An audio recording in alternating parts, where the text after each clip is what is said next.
नमस्कार. या क्षणाला माझ्या सोबत आहेत मेरीचे चीफ इंजिनियर विजय पांढरे. विजय पांढरे हे नाव गेले काही दिवस महाराष्ट्रात गाजतंय. एखाद्या सरकारी अधिकाऱ्याचं, विशेषतः इंजिनियरचं नाव अशा प्रकारे फारच कमी वेळा गाजतं. विजय पांढरे यांनी अत्यंत असामान्य अशी कामगिरी केली आहे. सर्वसाधारणपणे सरकारी अधिकारी हे धैर्य दाखवत नाहीत, ते विजय पांढरेंनी दाखवलंय आणि सरकारी यंत्रणेतल्या भ्रष्टाचारावर बोट ठेवलंय. विजय पांढरेंनी राज्यपालांना, मुख्यमंत्र्यांना, मुख्य सचिवांना लिहिलेली पत्र आता महाराष्ट्रामध्ये गाजतायत. महाराष्ट्रातल्या प्रसिद्धी माध्यमांमधून त्या पत्रांचा काही भाग प्रसिद्ध झालेला आहे. महाराष्ट्रातल्या सिंचन खात्यामध्ये कशा प्रकारे भ्रष्टाचार चालू आहे, महाराष्ट्रातल्या सिंचन यंत्रणेमध्ये राजकारणी, कंत्राटदार आणि अधिकारी यांचं कसं संगनमत आहे, यावर विजय पांढरेंनी या पत्रामध्ये प्रकाशझोत टाकलाय आणि एक ऐतिहासिक कामगिरी केली आहे.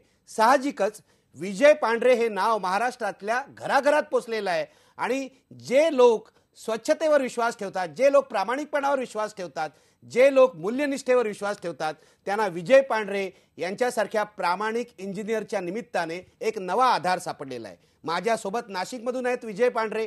विजय पांढरे, सुरुवातीला तुमचं अभिनंदन करतो. याचं कारण अत्यंत दुर्मिळ असं धैर्य तुम्ही दाखवलेलं आहे आणि सरकारी अधिकाऱ्याने मुळात जे कर्तव्य करायला पाहिजे ते कर्तव्य तुम्ही अगदी चोखपणे बजावलेलं आहे. तुमची तिन्ही पत्र, पहिलं पत्र फेब्रुवारीतलं, दुसरं पत्र मे महिन्यातलं आणि तिसरं पत्र आत्ताचं सप्टेंबरमधलं जे अभियंत्यानं उद्देशून लिहिलं, ही तिन्ही पत्र मी वाचलेली आहेत. ही पत्र जी आहेत ती ज्या हेतूने तुम्ही लिहिलीत तो हेतू आता साध्य झाला असं तुम्हाला वाटतं का? सिंचन खात्यातले जे गंभीर प्रश्न आहेत, जो भ्रष्टाचार आहे, त्याकडे महाराष्ट्रातल्या राज्यकर्त्यांचं आणि जनतेचं लक्ष वेधलं गेलंय असं तुम्हाला वाटतंय का? आता माझ्या पत्र लिहिण्याचा हेतू हा राजकारणाशी संबंधित नाही. मी ते पत्र खात्यामध्ये ज्या काही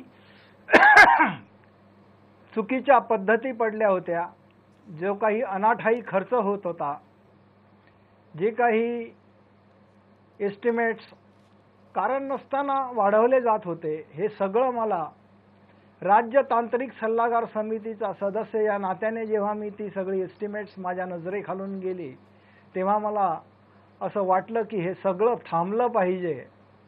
आणि त्यासाठी मी आमच्या वरिष्ठांशी तशी चर्चा केली, परंतु आमचे सर्व वरिष्ठ हेही दबावात असल्याचे मला आढळले. आणि अशा पद्धतीने अगदी उपअभियंत्यापासून कार्यकारी अभियंता, अधीक्षक अभियंता, मुख्य अभियंता, कार्यकारी संचालक आणि महासंचालक, तसेच आमचे अगदी सचिव देखील दबावाखाली असल्याचं मला आढळलं. आणि म्हणून मला राज्यपालांकडे जावं लागलं आणि मुख्यमंत्र्यांकडे जावं लागलं की ही परिस्थिती जास्त वाईट झालेली आहे आणि हे थांबणं गरजेचं आहे असं वाटल्यामुळे जनतेचा जो अनाठायी खर्च होतोय जनतेच्या पैशाचा, तो थांबावा, एवढाच हेतू याच्या मागे आहे. यामागे दुसरा कोणताही हेतू नाही. अगदी बरोबर आहे पांढरे साहेब, तुमचा हेतू खूप चांगला आहे. लोकांच्या पैशाचा अपव्यय टाळावा म्हणूनच तुम्ही केलाय. पण तुम्ही जे धैर्य दाखवलेलं आहे ते अगदी असामान्य आहे. तुम्ही फार मोठा धोका पत्करलेला आहे.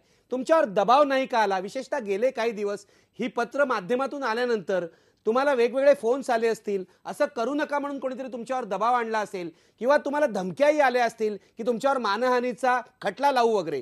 काय परिस्थिती आहे तुमची? कशा प्रकारे तुम्ही तोंड देतात या सगळ्याला? या सगळ्या गोष्टी थोड्याफार प्रमाणात चालू असतात, पण त्याचा माझ्यावर काहीही दबाव आलेला नाही. माझ्यावर मानहानीचा खटला भरण्याची सुद्धा नोटीस मला मिळाली. आरोप करणं थांबवा असंही मला सांगण्यात आलं, परंतु धमक्या की वगैरे असं काही कोणी दिलेलं नाही आणि माझ्यावर कोणताही दबाव आहे असं मला वाटत नाही. पांढरे सर, तुम्ही सांगताय तुमच्यावर दबाव नाहीये, पण हे जे धैर्य तुम्ही एकवटलेलं आहे, ही जी नैतिकता दाखवली आहे, मला कायम दिसतं तुमच्या ऑफिसमध्ये एक विठ्ठलाची मूर्ती आहे, तुमच्या ऑफिसमध्ये ज्ञानेश्वरांची मूर्ती आहे. हे सगळं तुम्ही जे करता तुमचा ज्ञानेश्वरीचा अभ्यास आहे, तुमचा संत वाङ्मयाचा अभ्यास आहे, त्याचा अर्थ तुम्ही लावण्याचं काम करता. यातून तुम्हाला हे असामान्य धैर्य मिळालंय का? नक्कीच. ही जी काही एक भयरहित अशी मनाची अवस्था आहे, ती अवस्था अध्यात्माचा खरा अर्थ ज्यांना कळतो त्यांच्या मनाची अवस्था ही अशीच भयरहित होत असते. आणि तशी अवस्था माझ्या मनाची असल्यामुळेच हे सगळं आपोआप घडलं. त्याच्यासाठी मला काही फार प्रयत्न करावा लागला नाही किंवा मी काही वेगळं करतोय, रिस्क घेतो आहे किंवा काहीतरी धोकादायक करतो आहे असं मला कधीही वाटलं नाही. मला जे सहज वाटलं की हे योग्य नाही ते मी निदर्शनाला आणलं शासनाच्या. तो माझ्या कर्तव्याचा भाग आहे आणि माझं कर्तव्य पालन करणे याच्यात काही चुकलेलं आहे असं मला वाटत नाही. त्याच्यामुळे मला कोणतंही भय नाही. भूतकाळातही नव्हतं, वर्तमानातही नाही आणि भविष्यात देखील राहणार नाही.